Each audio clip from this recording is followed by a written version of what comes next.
Hello everybody, this is Jonathan and Angela Scott, the Big Cat people, talking to you from our home here in Nairobi, Kenya. Now we're incredibly excited because our latest television series, Big Cat Tales, Season 2, is on Animal Planet and the Discovery Channel. If you don't have those channels, you can still look on online streaming services such as Google, Amazon, iTunes, to find the series. Now, we first filmed season 1 of Big Cat Tales in 2017 in the wonderful Maasai Mara here in Kenya, big cat country.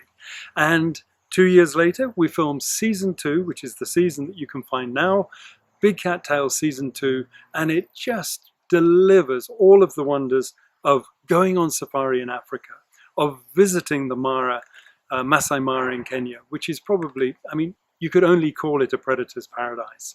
So how do you go about creating your own television series? Well, of course, we did a series called Big Cat Diary, 1996 to 2008. It was on television for 12 years.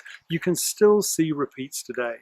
And we had always dreamed, when the BBC decided to lapse or let the television series lapse, we always thought, this is such an incredible idea, following the stories of these big cats, cats that we know intimately as individuals. And it's those stories that we knew that people so loved. And audiences of millions of people watch the TV shows. And so we decided, let's try and do this ourselves here in Kenya. We commandeered a great friend of ours, Jackson Olilusea, a wonderful Maasai safari guide who knows the big cats as well as us. And with myself and Angie, we decided we'll present the series ourselves. But where are you going to find a production company? Where are you going to create a budget to enable you? Where are you going to find a broadcaster? Well, Abraham Joff of Untitled Filmworks contacted us in 2016 to be participants in a series on Netflix called Tales by Light. Incredible series which follows the journey of photographers as they travel around the world in search of great images. So when we worked with Abe on that, featuring our Sacred Nature ethos, the Sacred Nature Initiative, our latest book, Sacred Nature 2, Reconnecting People to Our Planet, we focused on that in the place that we love best, the Mara in Kenya and the Serengeti, its big brother, in Tanzania, where Angie grew up.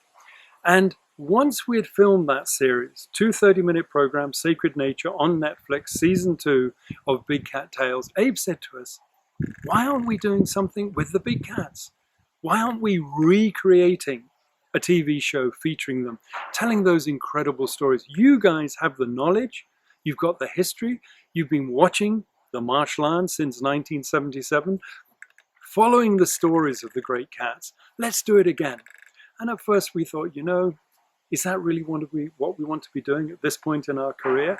And then after a little thought, we said, let's go for it. And so Abe literally mortgaged his house.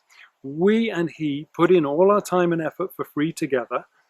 And then we had incredible support from the Ministry of Tourism here in Kenya, Narok County, which administered the Maasai Mara National Reserve, from Maniago Travel, from Safari Link Aviation, from Governor's Camp, who outfitted the accommodation and the place where we could edit the series in camp. So based at Governor's Camp, home of the marshlands, and we filmed in 2017 for 10 weeks. And we produced 5 one-hour shows.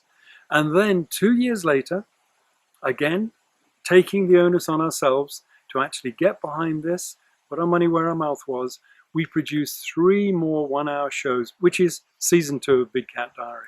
So what are the highlights for us? Well, lions, leopards, and cheetahs. We know some of these big cats as well as, often as we say, our friends. We often see more of them, the big cats, than we do our friends here in Nairobi. For me, I think the highlights often, I've always found the leopard to be the most mysterious, the most beautiful, the most elusive of cats. And certainly in season 2, Fig, in the Olari Motorogi Wildlife Conservancy, where they generously gave us permission to follow her with her cub. First series we followed her with a cub called Twiglet, or Figlet. And in the second series, we named her little cub, another little female, who was about 4 months old. We named her Maridadi. The guides had another name for her, but you know, it's up to anybody. You want to name a cat, you name a cat. Anyway, Fig and Maridadi, just at the beginning of filming, they had a kill down in one of the areas in what we call a lugger, an intermittent watercourse, and we just had the most marvelous day with mum and little cub playing and gambling around, running up and down the tree where the food was. So that was a highlight. But I think also, certainly for Jackson, the 5 male cheetahs, the coalition. And that male coalition, we've never seen anything like it. 5 males from 3 different mothers hunting together, topi, wildebeest, zebra. And as Jackson said, it's a question of who's going to prevail, spots versus stripes. Well, you can guess who prevailed. And then the lions, for Angie, her favorite. The marsh pride that we've followed since 1977, which are resident, where we've got a little stone cottage at Governor's Camp, in marsh pride territory, Musiara Marsh, Bilashaka. And so we were able to follow those. And Angie loves the sisterhood, the core of Lion society, a pride, a group of females, and then those big warrior males. And we had Kabibi, we had Daddy, Cloudy Eye, Angie's favorite, with her one single little cub. And I think watching the mothers with their tiny cubs, nurturing them, fighting off and competing with hyenas, trying to keep them safe from male lions who aren't pride members. And there were 6 warrior males, a coalition of males who, when we filmed season 1 of Big Cat Tales, had moved in, or halfway through the series or filming season 1, they chased away Mpoli and Askari, the 2 pride males who had sired Dada and Kabibi's cubs. And then in came these 6 warrior males, relatives, and drove them out. And we had Charm, one of the 3 Graces in season 1, who then disappeared. And so I think it's the narrative. It's the energy and excitement that we feel in following the stories of these big cats that has us wanting to go out each morning, even 40 years after we first set eyes on the marsh lions in Musiara Marsh. So check it out, Big Cat Tales season 1 and now season 2, Animal Planet, Discovery, or you can find it on the streaming services online, as I say, iTunes, Amazon Prime, and I know that you'll enjoy it. But I can promise you one thing, there's nothing like taking a safari in the Maasai Mara in Kenya for the real deal. And we'll be there, following those stories as we have always done.